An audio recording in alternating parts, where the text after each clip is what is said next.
Ine ndi Dickson Chivwati Gondwe ndimagwira ku Zodiac. Funso loyamba ndilakuti mukugwira kale ntchito ndi Dr. Lazarus Chakwera ngati wachiwiri wawo. Chimene chakuchititsani kuti muyimebe pa chiganizo chofuna kupikisana nawo pa chisankho chimenechi ndi chani? Chachiwiri, nkutheka kuti mwina mwake mapatsidwanso mwayi kuti podzapereka kalata Chakwera asankha inu. Tinena kuti ndi zina zimene mmafuna kwaniritsazi makamaka poyima nawo pa chisankho sizikusokonezani maganizo anu amene muli nawo pa dziko lino? Zikomo kwambiri. Zikomo kwambiri. Ine ndi Patrick Kachere kuchokera ku Umunthu FM. Ndimafuna nditamvetsetsa kunena zoti kupatula ukadaulo umene muli nawo pa zinthu zina, kodi tisankhidwire kukhala vice president ndi impact yanji imene mwina amabweretsa ku dziko la Malawi? Komanso mwina pa 16 September pano atakhala zoti anthu akusankhani a Malawi ayembekezere zotani? Zikomo.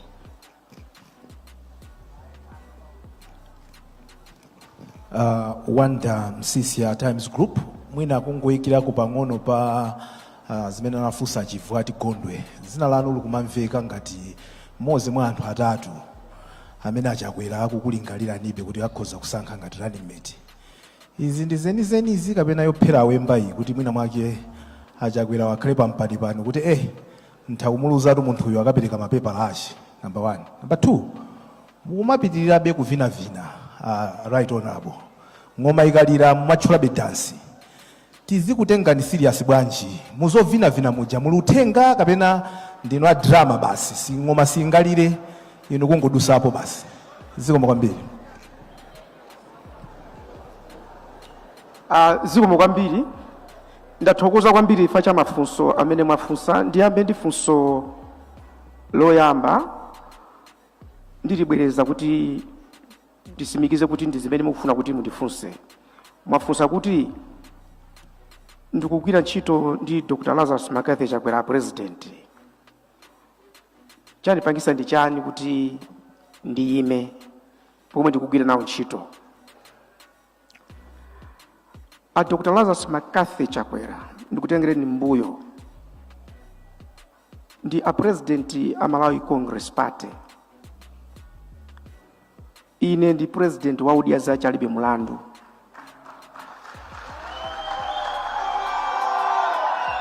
Ndinalinso president komanso vice president wa UTM. Boma lilipo chifukwa chonena kuti Dr. Saulos Chilima ine ndi anzanga tinathandizira, tinagwirizana kuti tigwirire limodzi nkona Dr. Chakwera ali president lero. Ndiye pa uthenga umenewu atandisankha ineyo kukhala vice president panalibe kugwirizana kunena kuti iweyo uzakhala running mate wanga. Kunali kuti iweyo ndi vice president wa dziko. Sizandale koma kuyendesa dziko, kusiyanisa ntchito za boma ndi za dziko. Number 2, Achakwera ndi Achakwera, usi ndi usi. Tili mboma timayang'ana zinthu mosiyana pena mofanana. Isi si chifukwa ndiye ndikupikisana nawo chifukwa choti ineyo sindili muchipani cha Malawi Congress Party. I am not challenging him. I'm competing with him. Zikanakhala kunena kuti ndili wa Malawi Congress Party ndiye ndikuti ndifuna ndiyime, I would say I'm challenging him. Koma ndine wa odiaza chalibe mulandu, I'm competing with him. Ndiye na onse. It is not fighting him. We are competing. Ndikulubya kuti ndaliyankha funsolo. Funso lachiwiri atakunika mapepa lawo ndikuoneka kuti zalakwika, ine ndachosedwapo. Sisokoneza maganizo anga ndi zimene ndikuzifuna yankho. Ndimakhulupirira kuti ntchito imene ndikuyifunayi is about people. Now to save people, sukuti ungapange save pa presidency pokha. Kuli azibusa ambiri akugwira ntchito yabwino yapamwamba kuposa pa president ena pa dziko lapansi. Ntchito yofuna kumthandiza munthu, platform yake si president wokha. Ngati Mulungu atandikaniza kuti ndisakafike ku chisankhoko, sindinganene kuti ntchito yanga yatha. I'll still find something. As long as Malawians are in Malawi, ntchito yanga sinathe. Onati chisankho ndaluza, I will not say ndipanga bwanji ntchito yanga sinathe, because a Malawi ali muno. My intention is to save Malawians.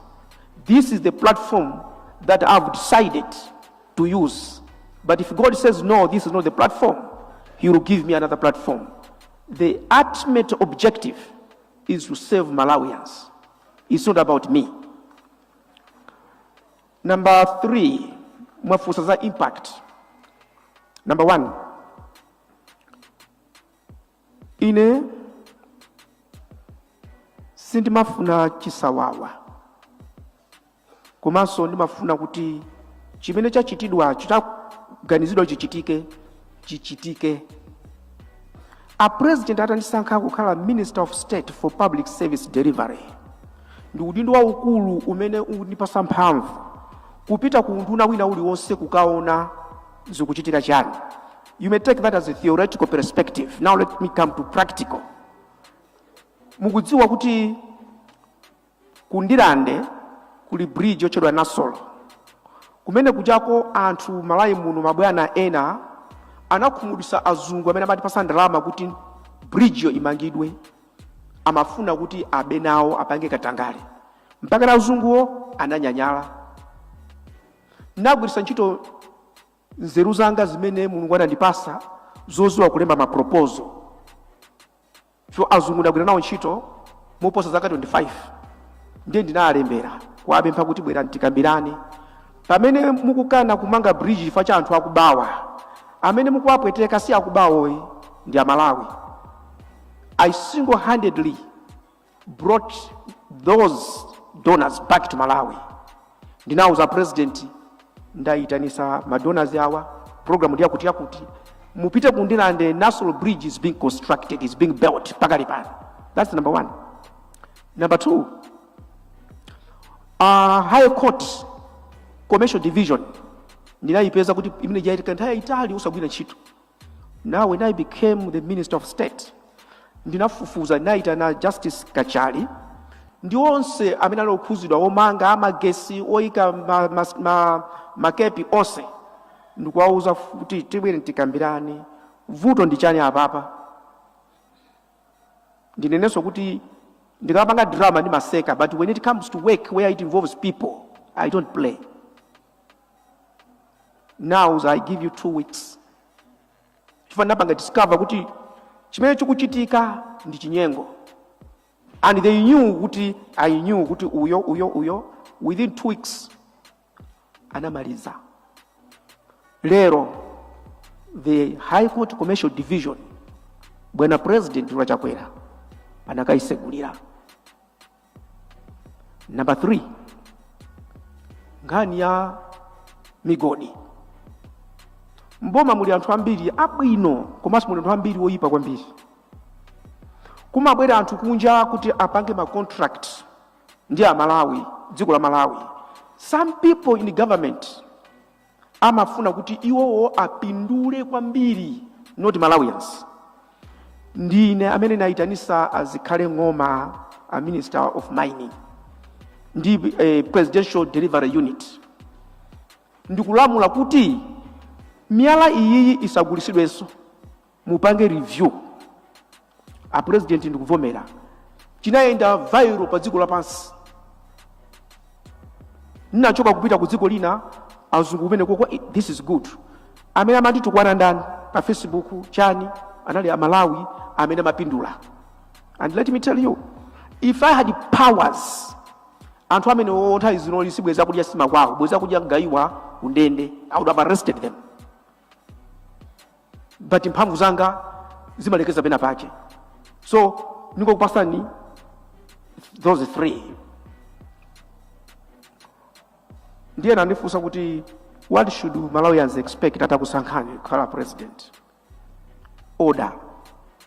Nakamba kuti aliyese khale pa mbuto yake. Indino atulankhani. Mbuto yanu ndimene yoyo. If I come to tell you upange mwakuti mwasiya kukhala atulankhani, ndamba Kukupasani inuyo ngati kuti anthu osadziwa ntchito. And that's what is happening in the government. You have somebody amene ali ndi udindo ku chipani. Sizinayambe lero. Chifukwa kuzoona kuti ali ndi udindo wakulu ku chipani, amalowerera kugwiritsa ntchito za mphamvu za ku chipani kuti ntchito za boma izimpange mwakuti, uyu contract musampase, izimuchite mwakuti. That is why I went to Anti-Corruption Bureau and told wa Anti-Corruption Bureau director, uzafa weka, uzalwa mmanda weka, uzapangidwa judgment ni mulungu weka. Arrest aliyense kani nduna kasi nduna amene sakuchita bwino. Now, if I become president, sizoti so arresti mwakuti, I would tell the Anti-Corruption Bureau director, zikumveka izi zisuku amanga bwanji ndi mmangaso iyeyo. Because chimo sikuchita kokai, chimo izinso kusachita chimene naye kuchita. So I just want to say, when I'm doing drama, I enjoy it. But when it comes to ntchito, it's about moyo wa munthu. Nkonani makhulupirira kuti pakhomo pako ndi moyo wako. Ndipereka chisanzo pano pali Brian Bandaw ndi amsisha amalankhula maprogramu awo. Ata kundinyonyosola kumanu I should appreciate kuti afuna ndidziwe chani. If I go to fight them, ali pambuto yawo. If you have to talk, we have to talk. What is bad is to abuse your powers and feel protected. That's why Mwodi azaja alibe mulandu.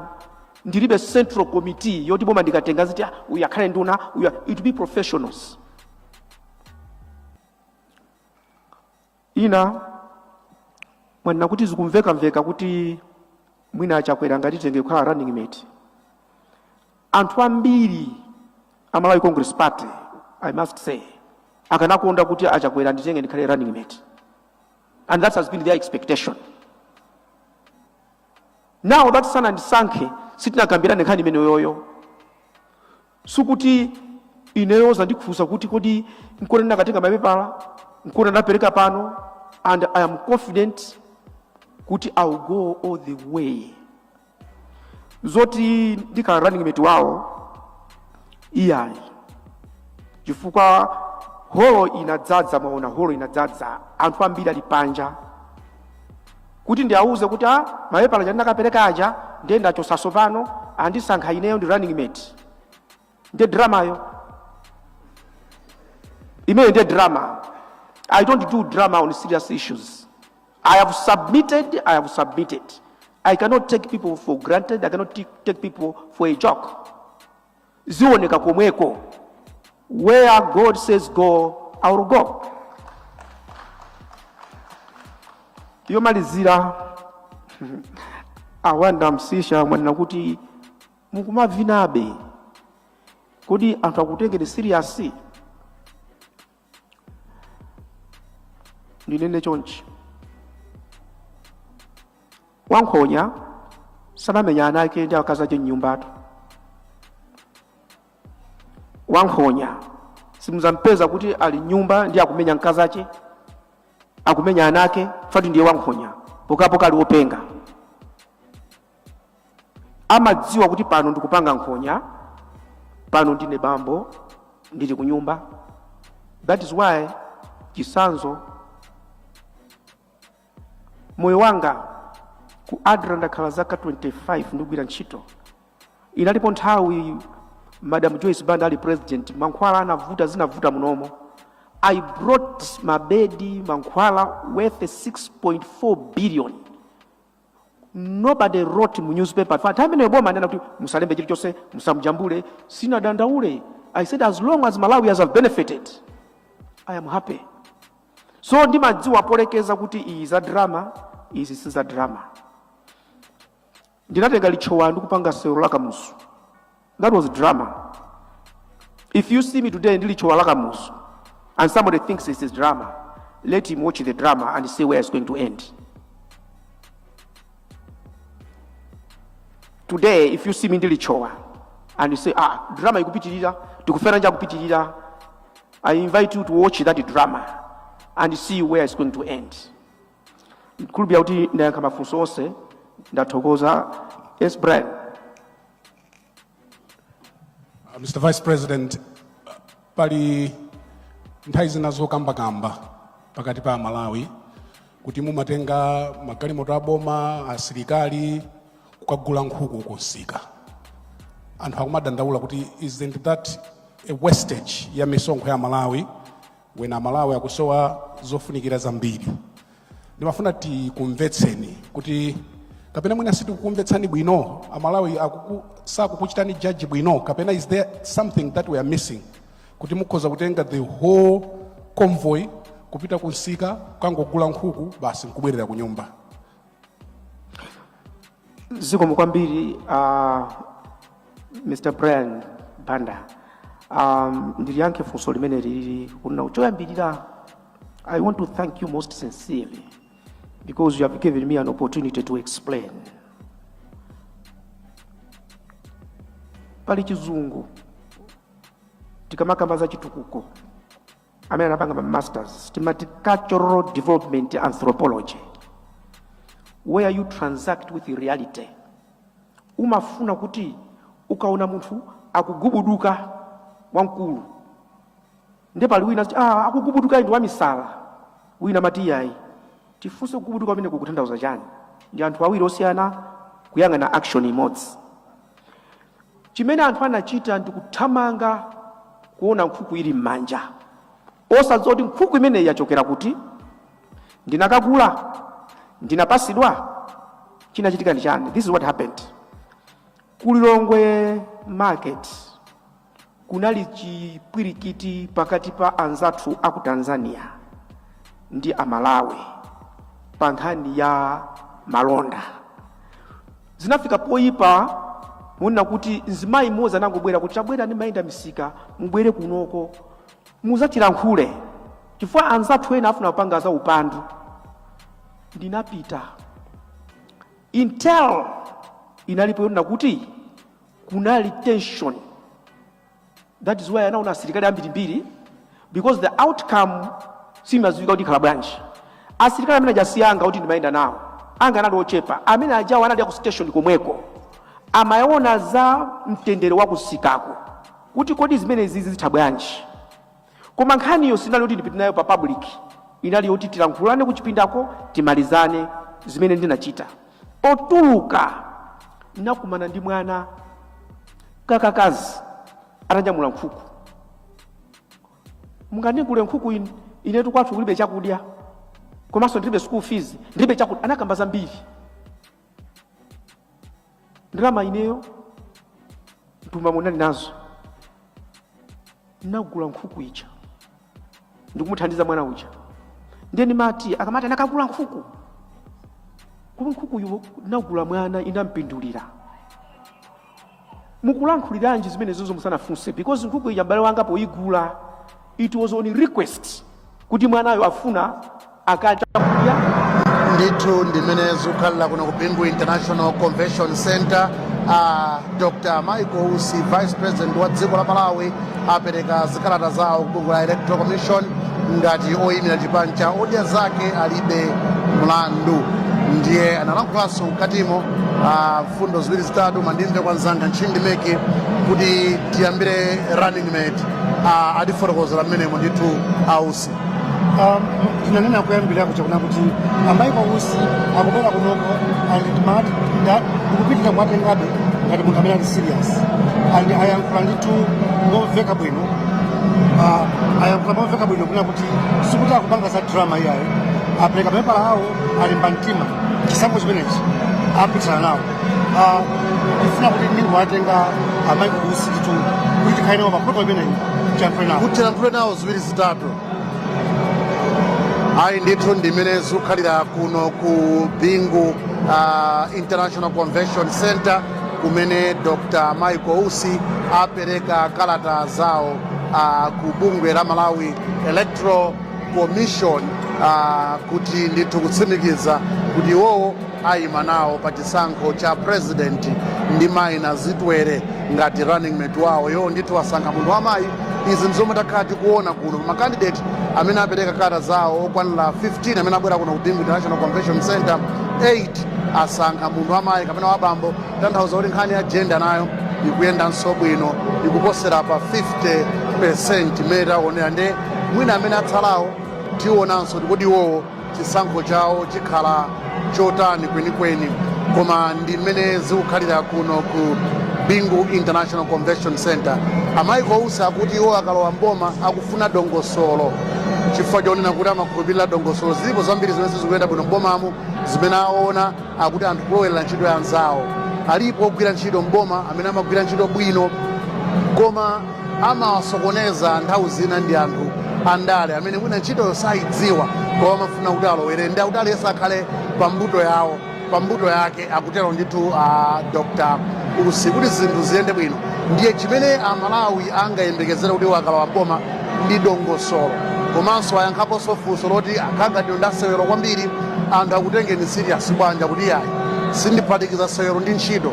Sewerodi ndi malikonda, ndine wa drama, koma zikafika poti akufuna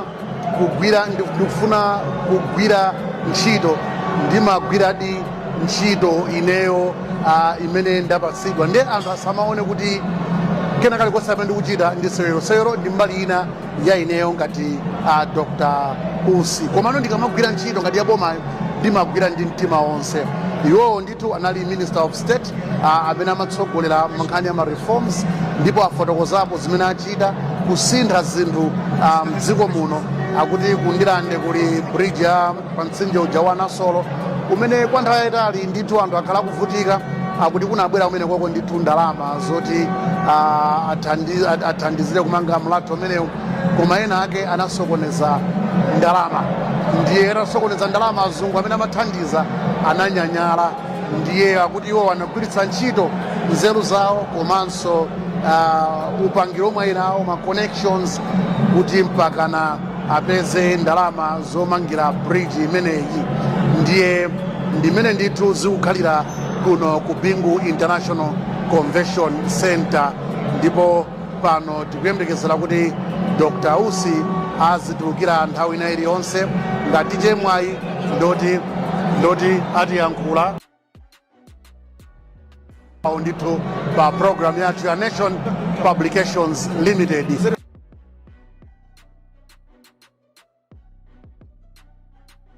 Kwambiri Vice President Dr. Michael Usi, choyamba chimene ndatenga kwa inu nchoti mukalowa mboma mukufuna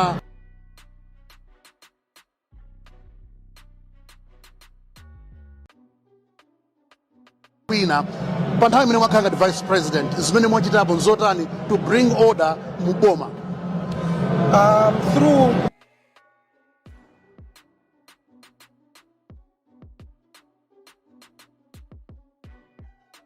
kwenda bwanji chokufuna ndi chani, tisikonza bwanji mophunzitsana komanso mwamphamvu ndimosada malamulo. Ndiye tikudziwa kuti zipani zachuluka zimene zikuyima nawo pa chisankho ma candidate 22 ena kuti chinali chosavuta anthu kulumikizana kugwira limodzi ntchito. Ndi Dr. Lazarus Chakwera ndi wachiwiri wawo, simunalumikizane bwanji Malawi Congress Party mwachitsanzo? Iya nanga si ine ndi Vice President wawo, sindingatha kwawo kuti bwana titenge ndikhale Vice President wanu o running mate silali ndiwo, komanso tilemekeze ufulu wa iwowo kuti atha kusankha amene akumfuna. Inenso ndasankha amene ndikumfuna. Ndiyeno zoti bwanji anthu sanalumikizane mukunazoona kufika limodzi kugwirira ntchito kuti ndikofunika kwambiri chifukwa tikuyang'ana Malawi kumavuto limene lilipo zikuoneka ngati kuti tikumayang'ana kuti ineyo ndipindula chani, ine ndipindula chani, ndiye vuto lalikulu limene lilipo. ndiye mwanenanso kuti mwapereka uthenga wamphamvu kuti aliyense amene akuyima nawo pachisankho adziwe kuti opambana akhoza kukhala mmodzi, azikonzekeretse kuwina kapena kuluza, komanso kuti adzatani akati waluza. Ineyo tingoti simunachite bwino muzatani. Ineyo ntchito zanga ndizogwira ndi anthu, ndiyeno mulungu ngati salola kuti ndikhale president sikuti ntchito yanga yatha, chifukwa anthu Malawi muno alimo ndizi atumikirabe. Another thing, your choice of running mate, you've picked a female. Zukanga Nkhani agenda enda bwino munayang'ana zinthu ziti potenga running mate one. Well, Mademo has been working in the civil service for over 25 years. Is it 30 years? As an chief accountant. She knows how government is run. She knows how monetary issues are managed in government. So I was looking at that aspect to complement what I know. Finally, Dr. Usi, you look like a very frustrated man in terms of the way government operates, the civil service. Mukuti muli anthu abwino komanso oyipa, mwakamba nkhani zambirimbiri.